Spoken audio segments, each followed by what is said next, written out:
Have you ever moved to a new place and expected everything to change, only to realize your worries packed themselves into the suitcase with you? Have you ever blamed the people around you for your stress, then noticed the same stress showing up again, even with different people? Welcome back to the channel.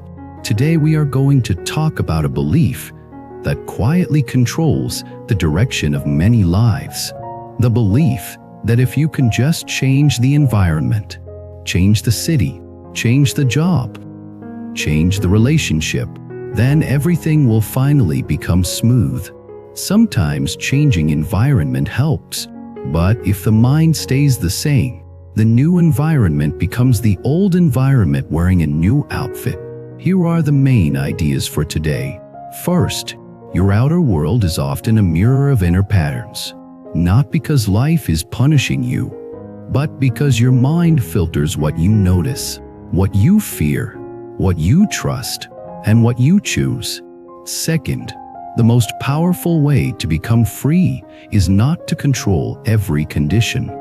It is to train the mind to meet conditions with wisdom, compassion, and steady practice. When you do that, your destiny starts to feel lighter, because you stop being dragged by circumstances and start moving with clarity. Let me tell you a story. It starts in a small apartment above a busy street, the kind of street where the noise never fully stops. Cars, voices, sirens far away, footsteps late at night. The person living there, I will call her Nora, believed one thing with absolute certainty. If I could just get out of this neighborhood, I would finally become happy. Nora had reasons. Her building was old. Her neighbors argued. Her commute was long. Her workplace was stressful. Every day felt like a small fight. She told herself she was a good person wrapped in a bad environment. And maybe you know this feeling. You wake up, and before the day even begins, you already feel tired. Not from the work itself, but from the sense that life is against you. You look at other people on social media, and they seem to live in bright kitchens and quiet homes and clean routines. Meanwhile, you are dealing with clutter, noise, conflict, and pressure. It is natural to think the problem is the environment. Nora did what many people do. She made a plan to escape. She started searching for a new apartment, a new job, a new friend group. She watched videos about fresh starts. She saved photos of peaceful rooms with sunlight. She imagined herself becoming a different person in a different place. In her mind, the environment was the lock, and moving was the key. Then, she got lucky. She found a better apartment in a quieter area, a little more expensive, but she convinced herself it would be worth it. New neighborhood, more trees, calmer streets, better grocery store, cleaner building. On move-in day, she felt a surge of hope. She stood by the window and breathed, as if the air itself was a promise. For the first week, she felt lighter. She walked in the evening and admired the quiet. She slept a little better. She smiled more. She thought, finally, it worked. Then something subtle happened. It was not dramatic. It was the kind of shift that is easy to miss if you do not observe your own mind. Her mind started searching for problems again. The neighbor upstairs walked too loudly. The building rules were confusing. The rent felt heavy. The new job she took had a different kind of stress. Not the old chaos, but a sharper kind of competition. Her co-workers were polite but distant. She began to feel lonely. Within a month, she was complaining again. Different details, same inner tone. One night, she sat on the floor, surrounded by boxes she still had not unpacked. She stared at the walls and felt a strange fear. What if the problem is not the place? What if the problem is me? That sentence was painful, but it was also the beginning of awakening. Because the first step of awakening is not feeling good. It is seeing clearly. Now I need to be very careful here. Seeing your own mind is not the same as blaming yourself. Blame is heavy and cruel. Clarity is light and kind. Clarity says, if I created this pattern, I can change this pattern. That is power. Nora did not know what to do with this insight, so she did what many people do when they are confused. She scrolled on her phone. She watched advice videos. She looked for the next external fix. More routines, more planners, more productivity hacks, more self-improvement content. But the more she consumed, the more overwhelmed she felt, because the mind can use self-improvement as another form of avoidance. It can collect ideas the way it collects furniture, without ever sitting down and training. Then she met someone, but changed her direction. It was not a famous teacher. It was an older woman she saw at a community center on weekends.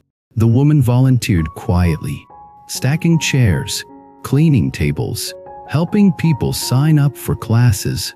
She looked calm, not in a fake way, in a grounded way, the kind of calm that feels earned.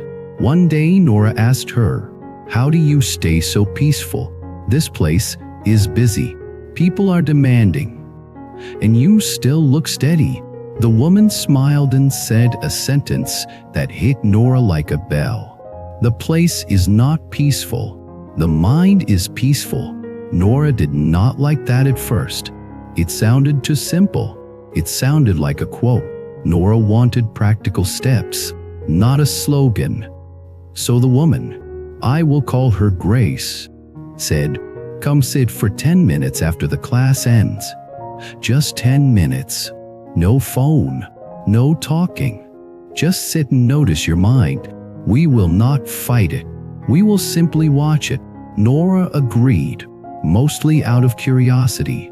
10 minutes did not sound threatening. They sat in a small room. Nora expected to feel calm. Instead, she felt the opposite. Her mind was loud. Her thoughts were sharp. Complaints, worries, plans, regrets, fantasies, judgments. Her body felt restless. She wanted to stand up. Grace said quietly, "Do not chase calm. Chase clarity. Calm will come later." That sentence matters. Many people try to use spirituality to escape discomfort, but real practice does the opposite. It turns you toward discomfort with awareness, so you stop being controlled by it. Grace taught Nora the simple method. Feel the breath. When a thought appears, label it gently as thinking, then return to the breath. If judgment appears, label it judging. Return. If worry appears, label it worry. Return. If anger appears, label it anger. Return. Nora tried. She failed. She returned. She failed. She returned again. At the end of 10 minutes, Nora did not feel peaceful, but she felt something new. She felt space. A small space between thought and action. Grace said, "That space is the doorway. That space is freedom." Your environment did not trap you. Your automatic reactions trapped you. But now you can see them. This is where the story begins to turn. Because Nora stopped treating environment as the enemy and started treating the mind as the training ground. Over the next weeks, she met Grace regularly, not for lectures, but for practice. And slowly, Nora began to discover what it really means when people say the mind creates the world. It does not mean you imagine money and it appears. It does not mean you pretend everything is fine while people mistreat you. It means something more real and more powerful. It means your mind selects what you focus on. Focus becomes your experience. It means your mind interprets events. Interpretation becomes your emotion. It means your emotion drives your behavior. Behavior becomes your habit. It means your habits shape your relationships. Relationships shape your opportunities. It means your opportunities shape your environment. Environment becomes the stage where karma ripens. In other words, the mind is upstream.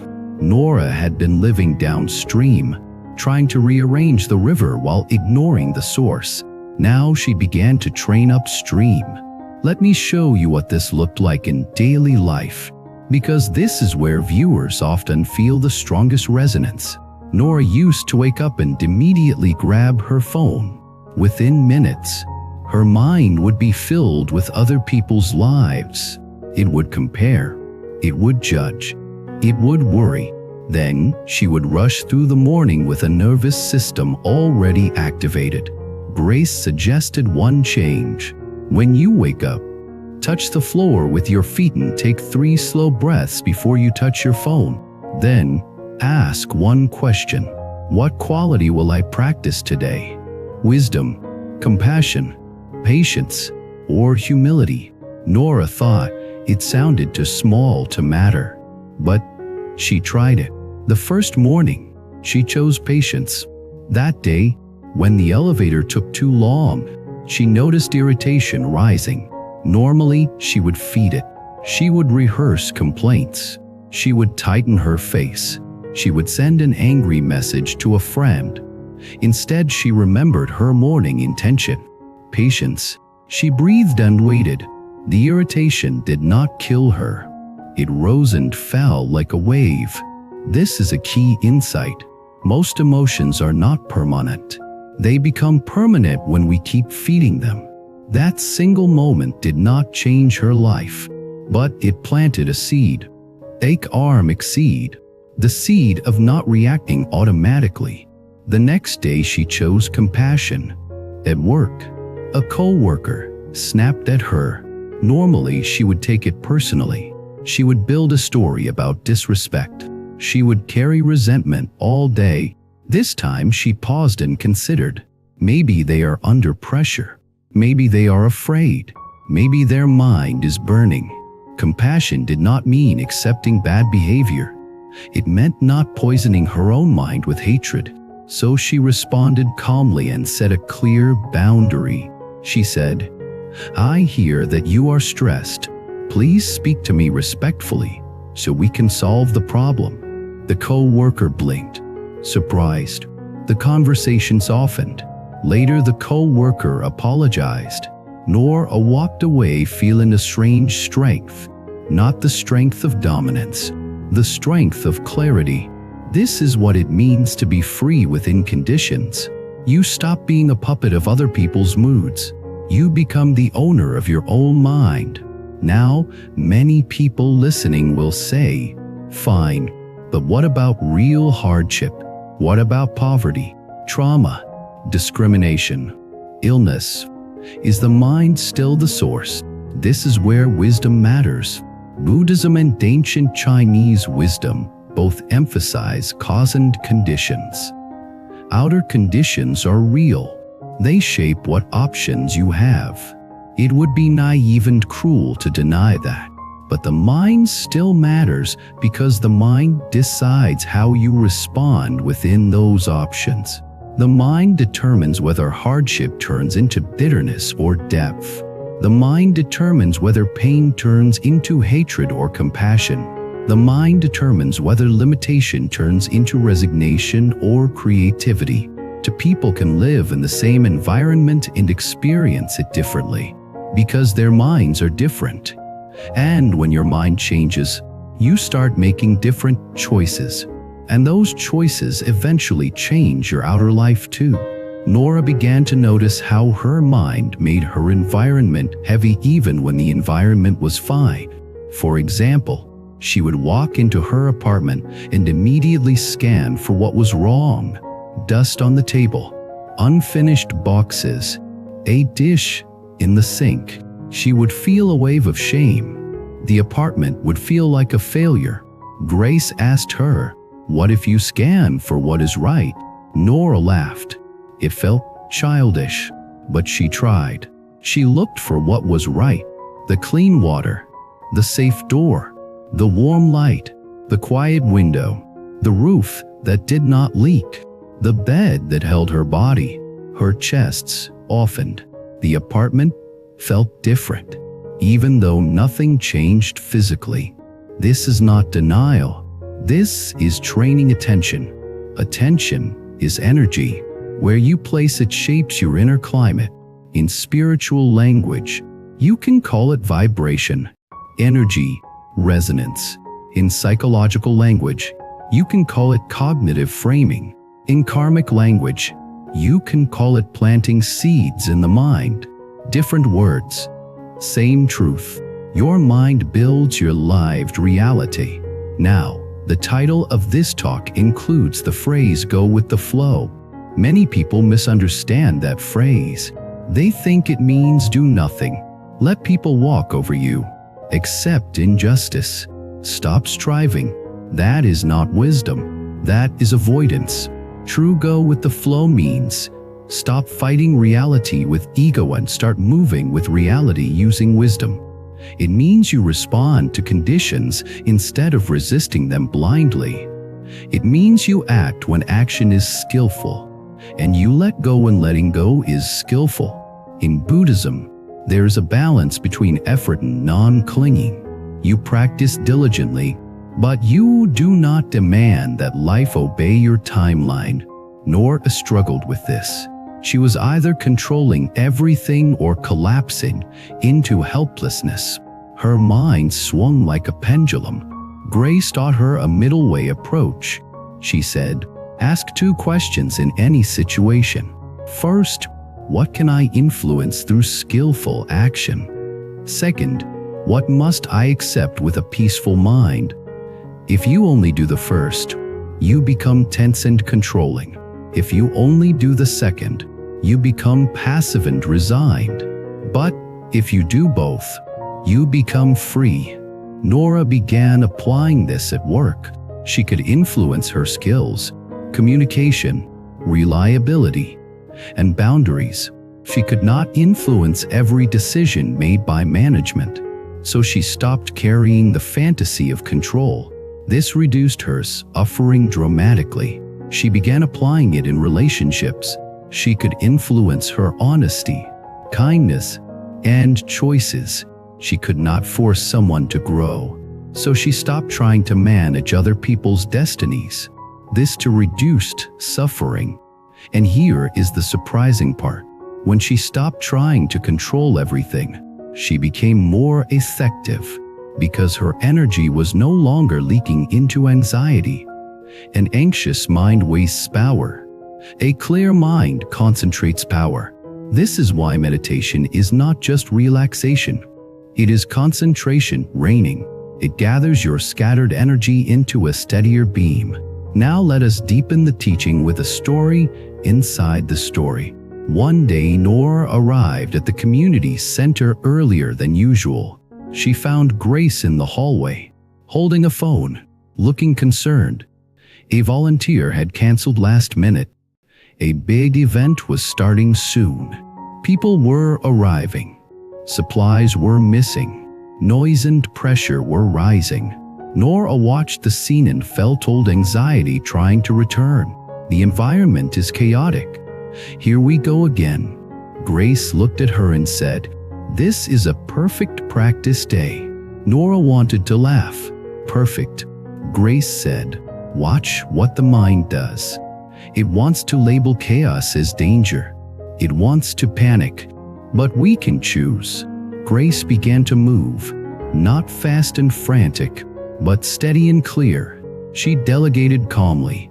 She asked one person to handle chairs, another to handle sign-ins, another to call the missing volunteer.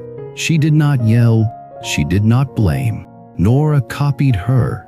She took one task and focused. She did not multitask. She did not complain. She just did what was in front of her. Within 20 minutes, the event stabilized. Afterward, Nora asked, "How did you do that?" "The environment was a mess." Grace said, "The environment is always changing. The mind decides whether change becomes suffering. Then she added something Nora did not expect. She said, "Some people carry a storm inside them, so even a calm day feels difficult. Some people carry a calm inside them, so even a stormy day feels workable." This is the whole teaching.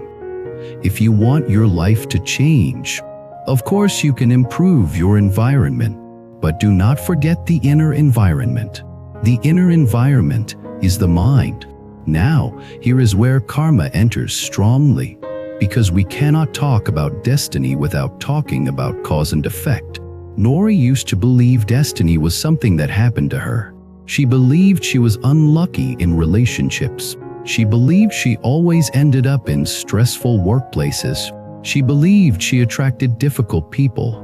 Grace asked her one question: "What patterns are you repeating?" Nora resisted. She wanted to blame others, but she started to look honestly. She realized she often chose partners who were emotionally unavailable. Then she tried to win their love through over-giving. That created exhaustion and resentment. She realized she often avoided conflict until she exploded, which damaged trust. She realized she often assumed people would disappoint her, so she would act guarded, which made connection harder. These were patterns, and patterns are karma. Karma does not mean you deserve bad things. It means your repeated causes create repeated results. When Nora began to change her causes, she began to change her results. She practiced speaking earlier instead of exploding later. She practiced saying no without guilt. She practiced choosing people who treated her with respect. She practiced leaving situations that were harmful instead of staying and hoping they would magically improve.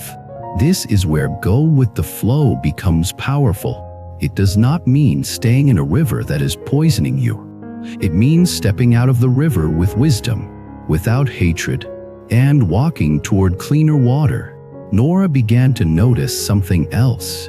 When her inner environment became calmer, she started seeing opportunities she previously missed. Before, her mind was so busy complaining and worrying that she could not notice subtle openings. A co-worker invited her to a training program. She said yes. A friend mentioned a new position opening in another department. She applied. A neighbor asked if she could help with a community project. She joined. These things were always possible, but her mind was previously too tense to receive them. When the mind is tight, life feels small. When the mind is open, life feels wider. This is not mystical. It is attention and energy. Now I want to pause and bring this to you directly, because stories are powerful, but you are here for your own life. If you feel trapped by your environment right now, ask yourself two questions. First, what outer change would genuinely reduce harm? Maybe you need to leave a toxic workplace. Maybe you need to move away from dangerous living conditions. Maybe you need to seek therapy or legal help. Wisdom includes action. Second, what inner pattern keeps recreating suffering even when the outer conditions improve?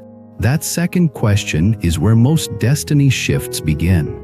Because if you change the place without changing the pattern will build the same prism in a new place. This is why spiritual practice is not decorative.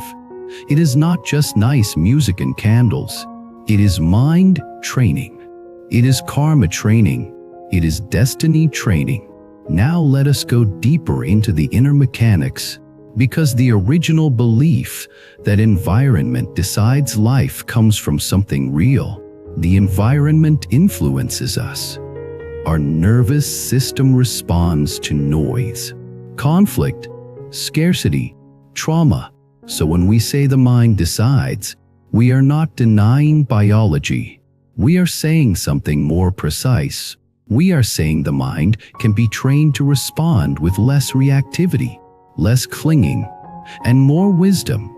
This training includes mindfulness, meditation, ethical living, compassion practice, and deep self-reflection. In Buddhist terms, you can think of it as reducing greed, reducing hatred, reducing ignorance. Greed is not only about money.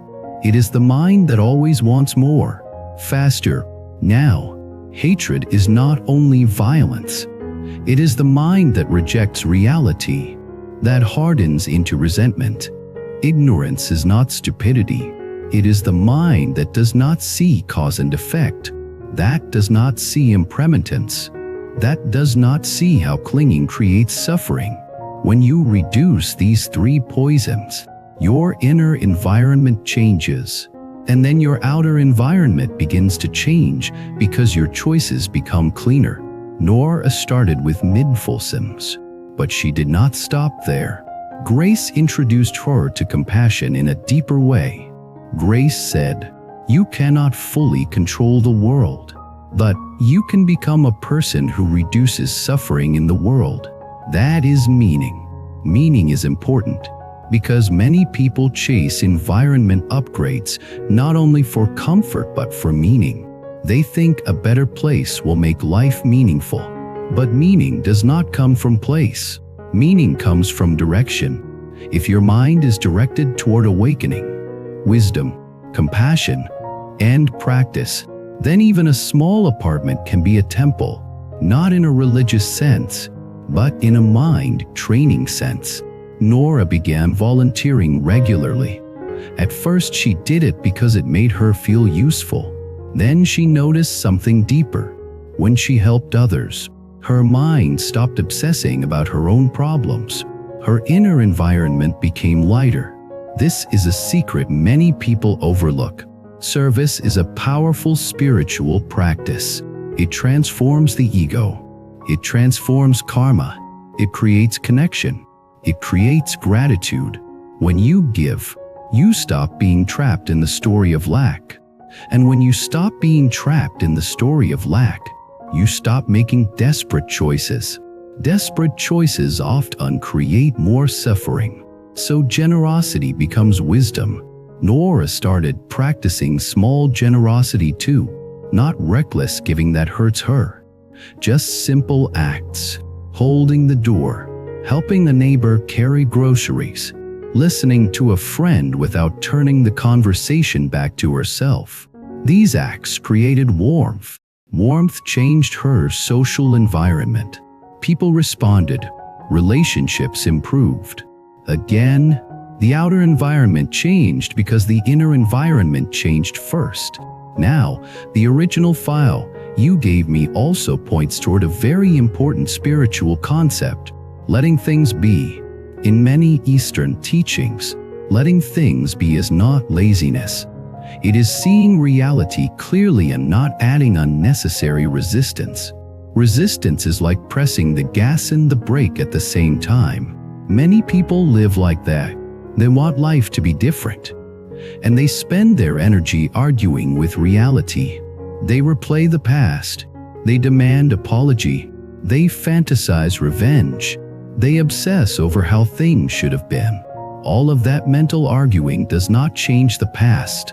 It only steals the present. So letting things be is actually reclaiming energy. It is saying, "This is what happened. Now what is the wisest next step?" Nora began practicing this with her own regrets. She had regrets about relationships, about time wasted, about money spent impulsively, about years of anxiety. At first, she attacked herself. Self-attack feels like responsibility, but it is not. It is just another form of suffering. Grace taught her a simple phrase: learn and release. Learn the lesson, then release the self-hatred. This is compassionate wisdom. Nora started journaling, but in a specific way, not endless venting. She wrote one page about a painful event, and at the end, she answered two questions. What did this teach me about my mind? What will I practice differently next time? Then she closed the notebook. She did not reread it 10 times. She did not keep the wound open. She learned and released. Slowly, her inner environment became cleaner.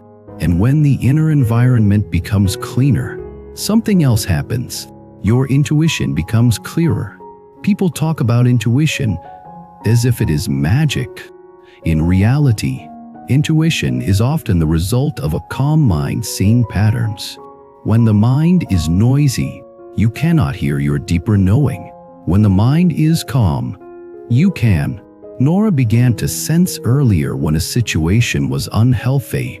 She stopped ignoring red flags. She stopped forcing things.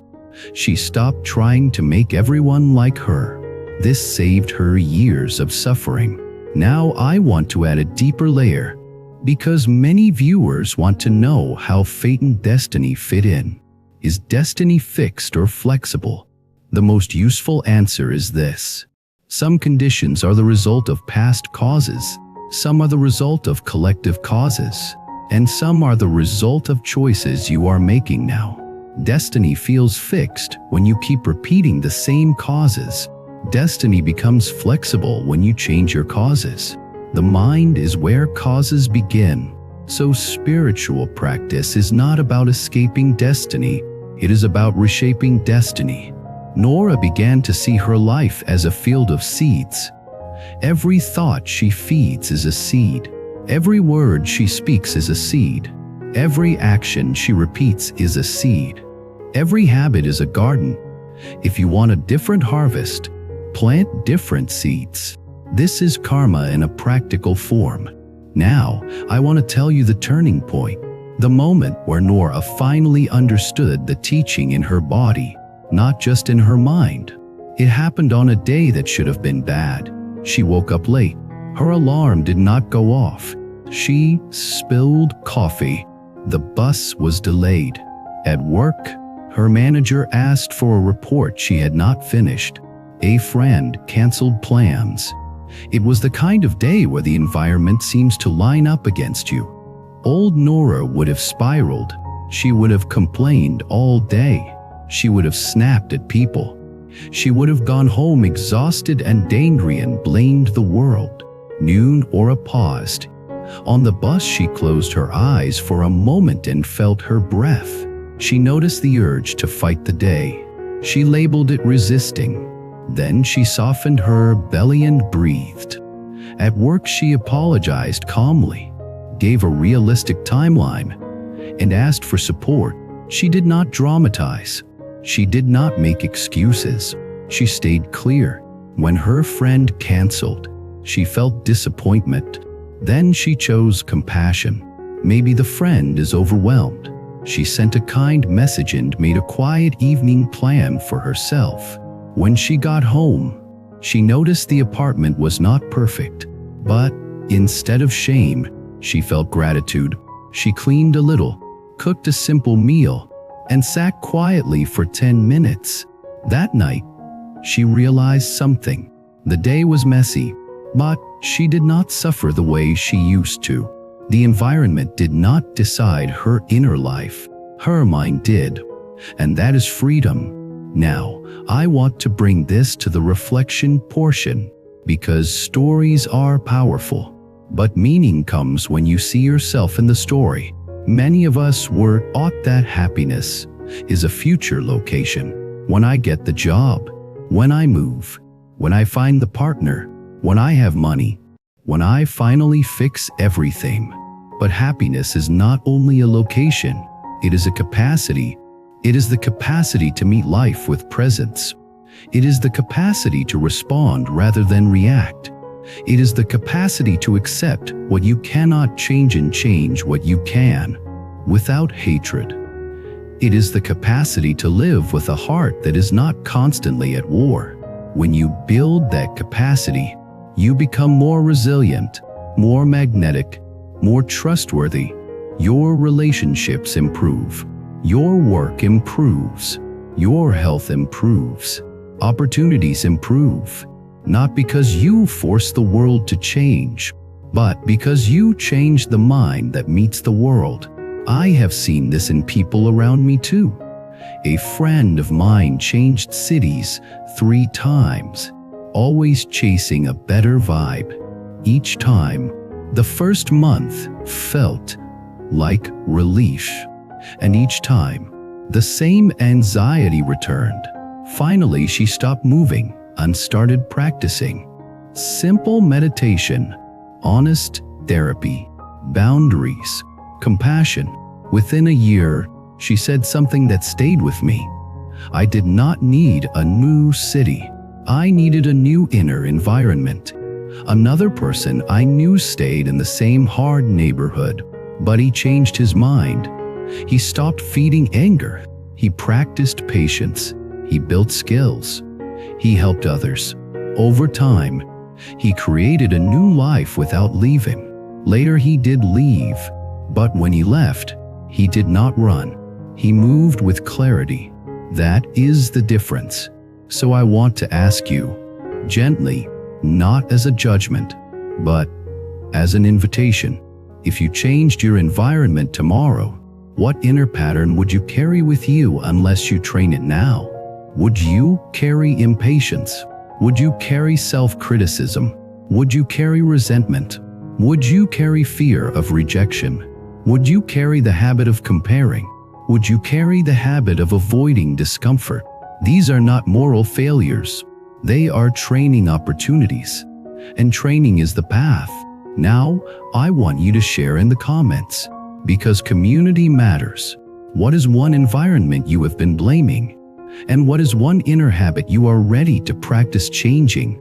If this talk helped you see your life with a little more clarity, subscribe, like, and comment so more people can find these long-form teachings. Your support keeps this channel alive, and it helps us build a community centered on awakening, wisdom, karma, compassion, practice, and a destiny shaped by a cleaner mind. Every person carries a certain energy. Your focus, your dreams, your purpose. Bracelet is a physical reminder of that energy. Symbol you wear daily that pushes you to stay grounded, balanced, and aligned. If one of the bracelets caught your eye, you can order it through the link in the description. And check more powerful styles on our homepage store. Choose the one that strengthens your journey.